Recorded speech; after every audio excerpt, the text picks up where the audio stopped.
Hello बच्चों, let's read the question. The question says a parallelogram has no line of symmetry.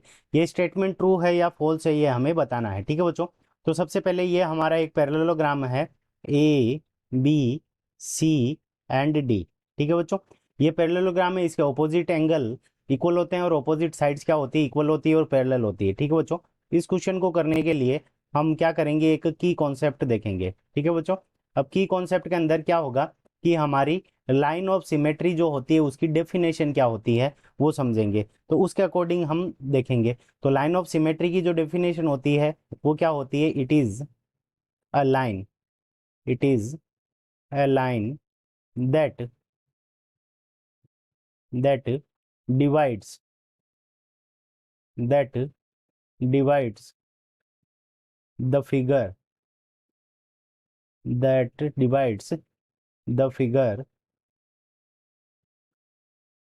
Into two halves two halves such that such that they are they are mirror image, they are mirror image, they are mirror image of each other।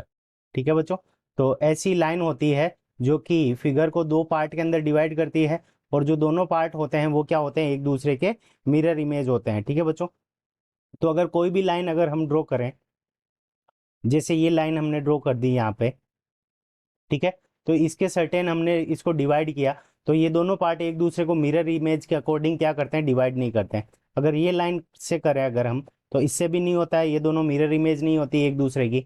तो यहाँ पे इस state के अंदर जो regular polygon regular जो parallelogram होता है, ठीक है बच्चों, जो हमें दे नहीं रखा स्पेसिफाइड पैरेललोग्राम, स्क्वायर है, रोम्बस है, रेक्टेंगल है, तो जो रेगुलर पैरेललोग्राम होता है उसके अंदर of no line of symmetry. ठीक है बच्चों, नो लाइन ऑफ सिमेट्री, तो इसके अंदर कोई भी लाइन ऑफ सिमेट्री नहीं होती है। जो हमारा पैरेललोग्राम होता है उसके अंदर कोई भी लाइन ऑफ सिमेट्री नहीं होती है। इसका मतलब ये जो स्टेटमेंट हो गया वो हमारा क्या हो गया, ट्रू हो गया। ठीक है बच्चों, तो this statement is true, is the correct answer of this question. I hope you understood it well. Best of luck, thank you.